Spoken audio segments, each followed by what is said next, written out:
Depuis 2012, un dépistage de la surdité est organisé dans les maternités. Une avancée considérable pour mieux détecter les troubles de l'audition, sachant que plus de 80% des surdités existent dès la naissance. C'est le thème de ce nouveau numéro de 1, 2, 3 Santé. En effet, l'audition est fondamentale pour permettre le développement du langage, mais beaucoup plus généralement de beaucoup d'autres interrelations sociales. Dépister, c'est soigner.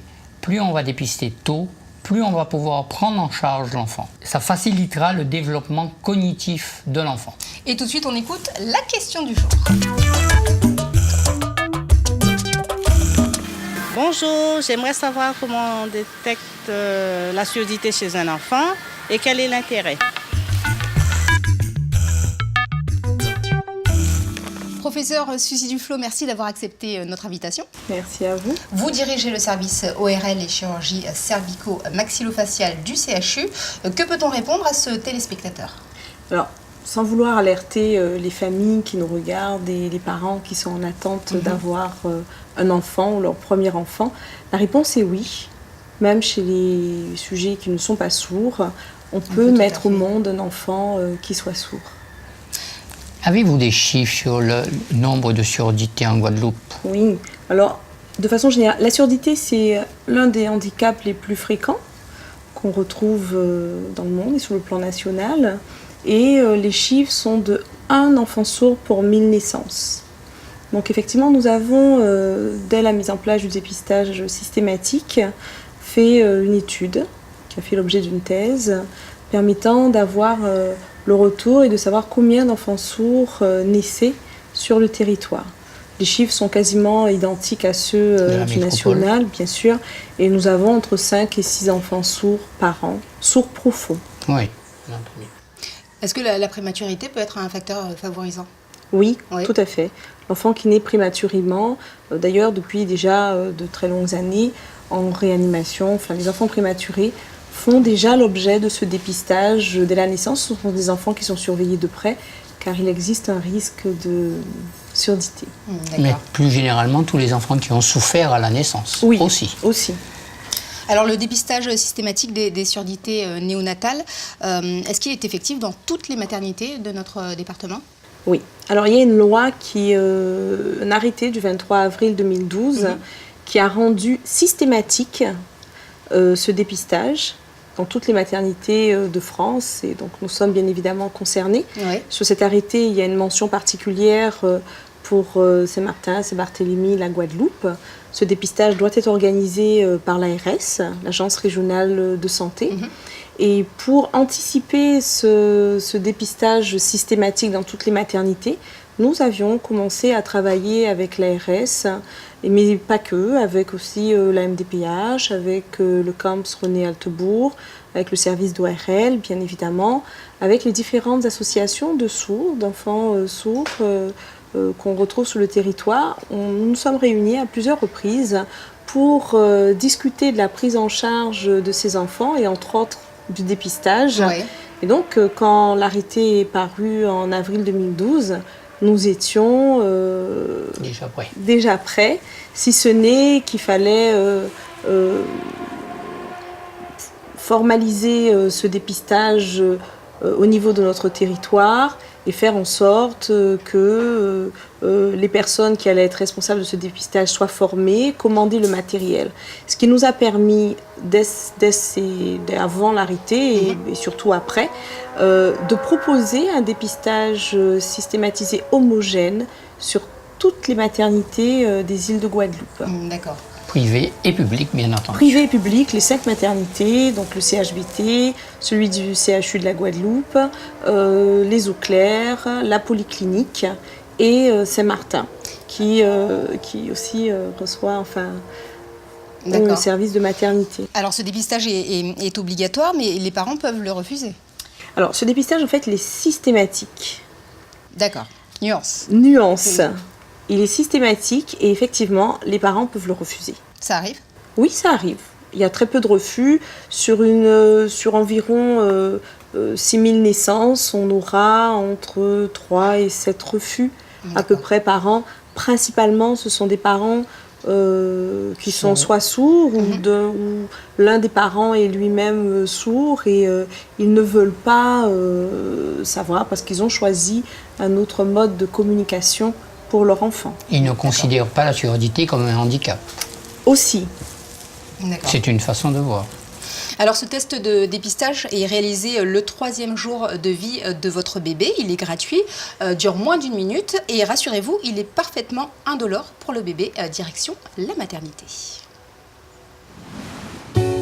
En Guadeloupe, le dépistage de la surdité à la naissance est systématique depuis 2013. À la maternité du CHU de Pointe-à-Pitre, le docteur Emmanuel Nallet nous explique en quoi consiste ce dépistage.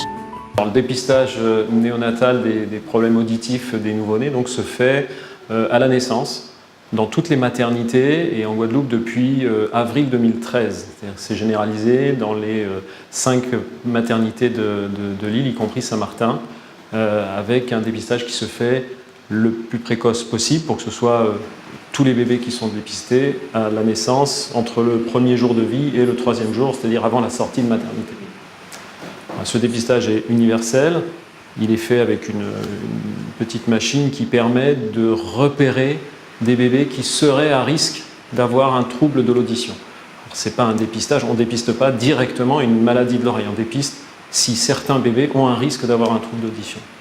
Et pour ça, on utilise ce qu'on appelle un potentiel évoqué auditif automatisé, qui est une petite machine assez simple qui, sans être agressive, récupère l'activité du cerveau quand on envoie des petits sons dans les oreilles. Donc c'est très simple, c'est anodin, ça fait pas mal, c'est pas agressif pour l'enfant, ça prend entre 2 et 10 minutes, ça dépend un peu de l'habitude des uns et des autres, et ça se fait en maternité, donc par le personnel de la maternité, soit des puéricultrices, auxiliaires de puéricultrices ou des sages-femmes. La fiabilité de ce dépistage, en fait, on ne fait que repérer certains enfants. Ensuite, ils vont être confirmés pour savoir si oui ou non on aboutit à réellement un déficit auditif, parfois simplement unilatéral, parfois des deux côtés. Il faut rassurer les mamans, les papas à la naissance. C'est juste un test de repérage. C'est un petit peu comme un test de dépistage qui est fait déjà naturellement comme le Guthrie, qui permet de repérer certaines pathologies. Et quand c'est repéré, on va confirmer par un diagnostic. Donc c'est très fiable, ça permet de jamais rater une surdité, ça c'est quasiment certain. Et par contre, ça dépiste des choses qui sont parfois tout à fait anodines. Un bébé qui a juste un petit peu de liquide dans l'oreille, il va être repéré comme ayant peut-être quelque chose, alors qu'en fait, il n'y a rien du tout. Et tout ça sera confirmé par la suite, puisqu'il y a un contrôle systématique.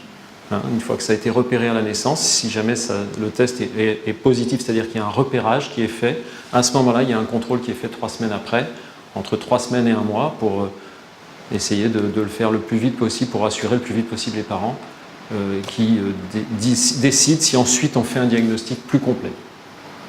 Alors, en ce qui concerne le test de l'audition, on va d'abord expliquer aux parents assez succinctement qu'est-ce que le test de l'audition et les possibilités en fait de résultats, parce que ça ne fonctionne pas toujours au premier coup. Et il faut bien sûr leur dire très tôt, parce qu'ils peuvent être très stressés en fait lors de l'annonce du résultat quand ça ne marche pas tout de suite. Donc en général, ils sont très compliants. C'est rare les parents qui refusent le test. Lors du développement de l'enfant, un test d'audiométrie peut être nécessaire. Le docteur Di Ruggiero nous explique quand et pourquoi. Donc on fait les tests d'audiométrie souvent parce que on a une suspicion chez les enfants, on a l'impression qu'il y a un problème d'audition. Donc en fonction de l'âge, en fait, les parents peuvent se poser la question, ou les professionnels, parce que par exemple, il ne va pas y avoir de développement de langage, ou il peut avoir un retard de langage, ou même des fois des troubles de prononciation. Donc ça, c'est pour les enfants les plus petits. Et après, les enfants un petit peu plus grands, ils peuvent faire répéter ou ne pas répondre quand on les appelle dans certaines situations, ou avoir des difficultés scolaires. Donc c'est toutes ces petites situations qui peuvent faire évoquer des problèmes auditifs. Et c'est vrai que quand il y a un doute sur un problème auditif, il ne faut pas hésiter à faire tester l'audition, même si elle s'avère être normale. Et les enfants, à partir de 3-4 ans, ils vont avoir des réponses qui vont être beaucoup plus faciles à avoir. Et donc on va rentrer dans une espèce de conditionnement où on va, à chaque fois qu'il va y avoir un son, ils vont donner un jeu ou donner une réponse. Et donc du coup, ça va permettre aux différentes intensités qu'on va tester, soit des fréquences graves ou aiguës, qu'on puisse avoir leur niveau d'audition. Donc voilà, donc les enfants à partir de 3-4 ans vont pouvoir être testés comme ça. Quand ils sont plus petits, on s'adapte à leur réaction au son, donc soit par l'arrêt du jeu ou le fait qu'ils puissent tourner la tête, et on essaye de renforcer en fait leur réponse, et ce qui nous permet au fur et à mesure des tests d'affiner les réponses par rapport à l'audition. Donc souvent, plusieurs tests sont nécessaires pour pouvoir trouver les seuils d'audition exacts des enfants. Le professeur Suzy Duflo est avec nous. Est-ce que c'est un examen fiable à 100%? C'est un examen fiable. Ouais. Vous avez, pour le dépistage de la surdité, différents types d'examens. On peut réaliser des auto-émissions, on peut réaliser des potentiels évoqués auditifs, mais qui ne vont tester que certaines fréquences. Donc oui, pour un dépistage systématisé donc, à grande échelle, c'est un examen qui est tout à fait fiable et qui vous donne une orientation sur l'audition de votre enfant. D'accord.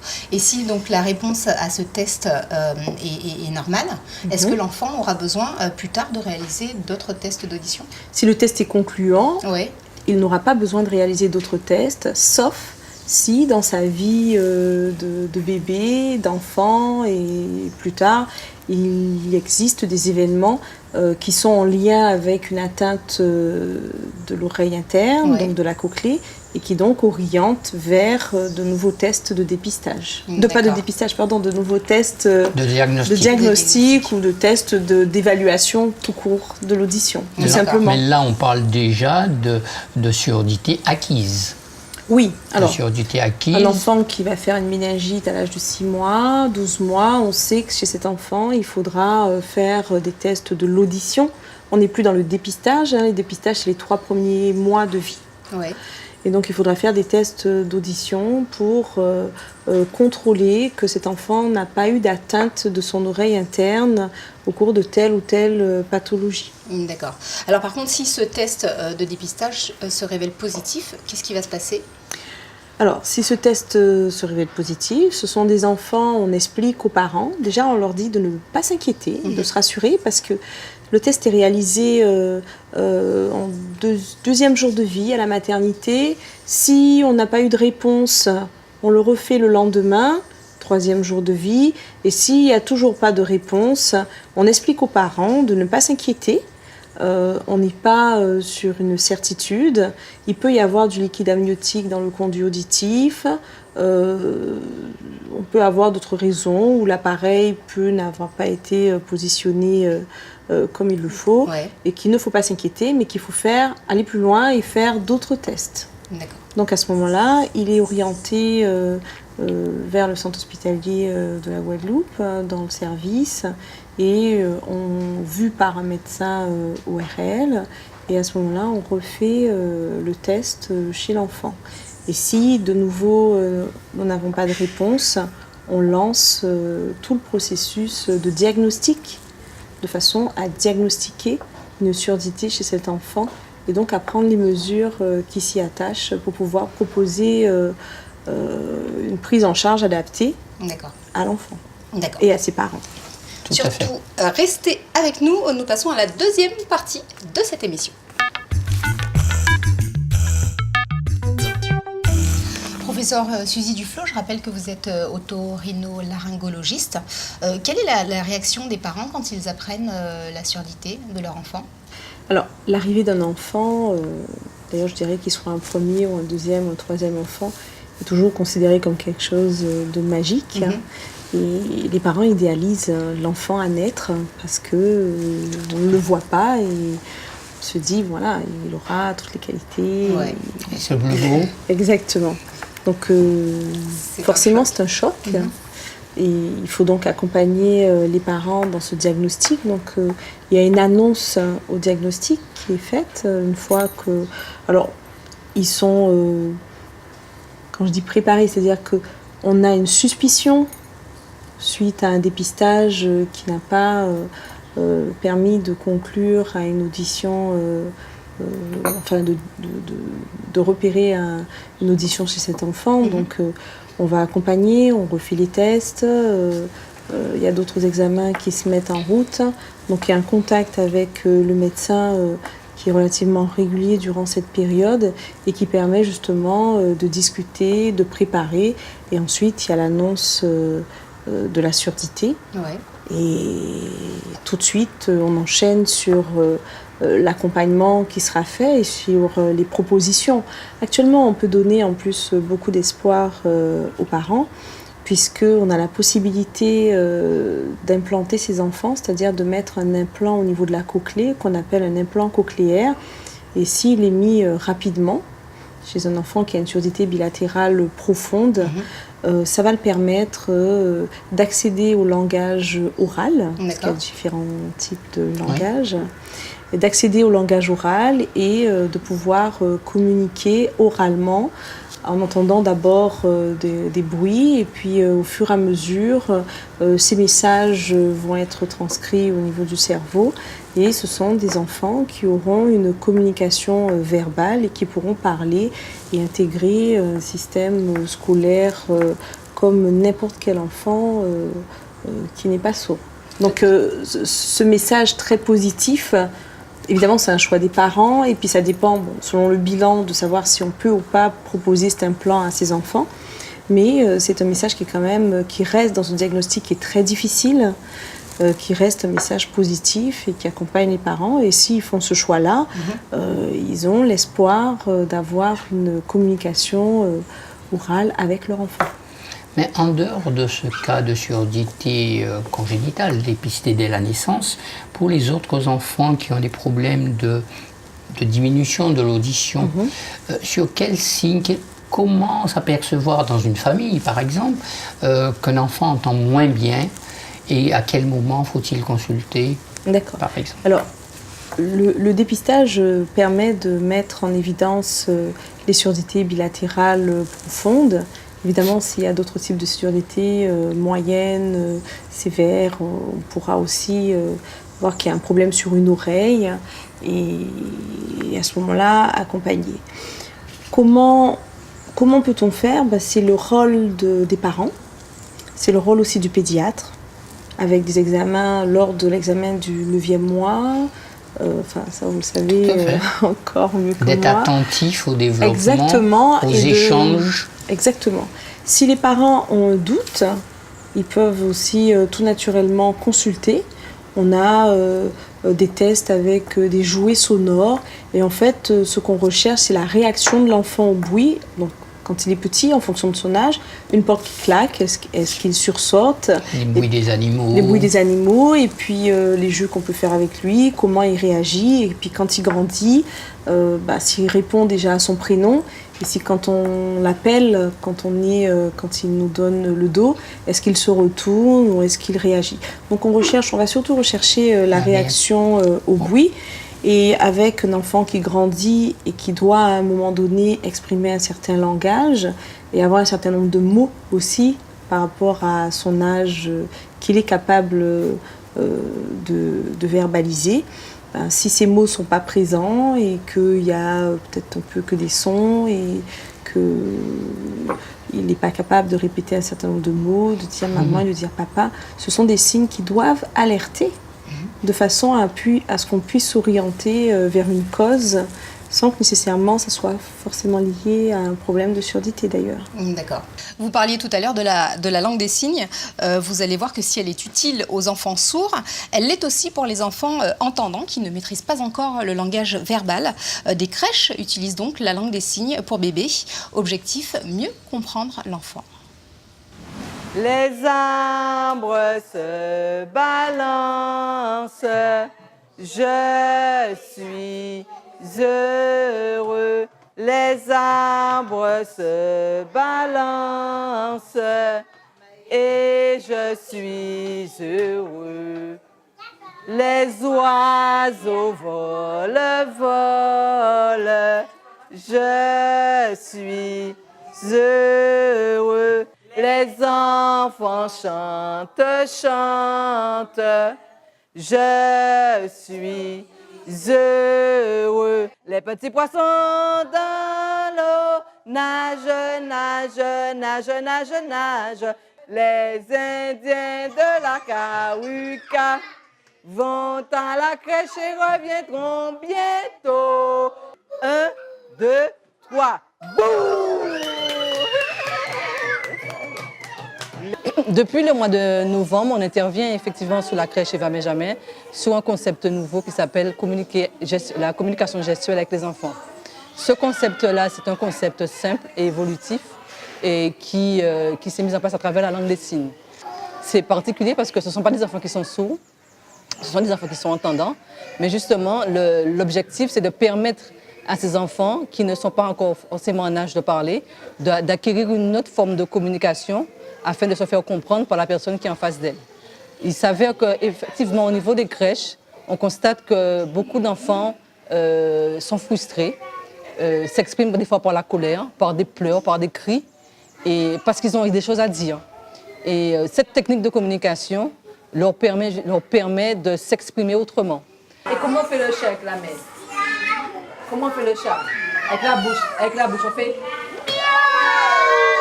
Mais avec les mains, comment on fait? Avec les mains, on fait... Vous avez vu?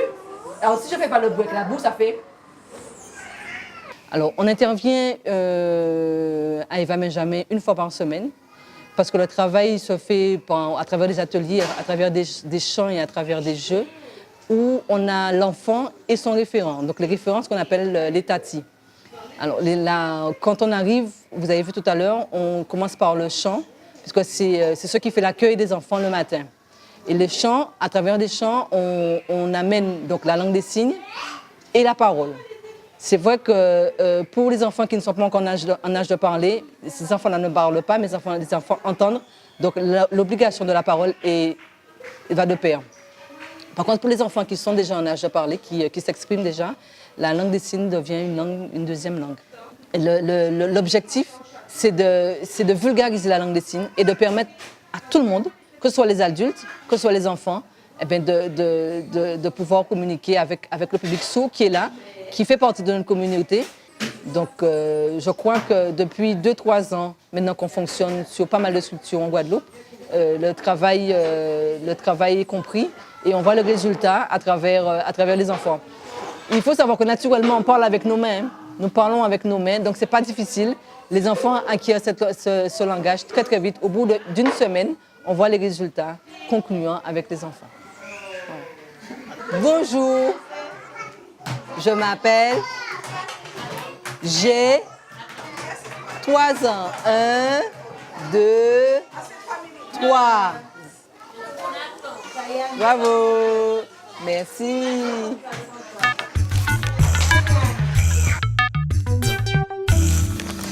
Professeur Duflo, selon vous, c'est une technique à généraliser? Alors c'est une technique, c'est un mode de langage. Oui, une pratique plutôt. Voilà.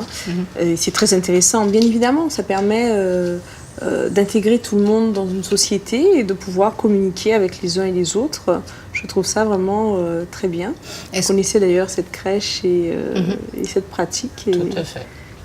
C'est vraiment très intéressant. Vous pensez qu'on devrait la développer, enfin je parle de la langue des signes, mais aussi de la sensibilisation à la surdité, qu'on devrait la développer dans les écoles, mais aussi auprès du personnel de la petite enfance? Oui, entre autres.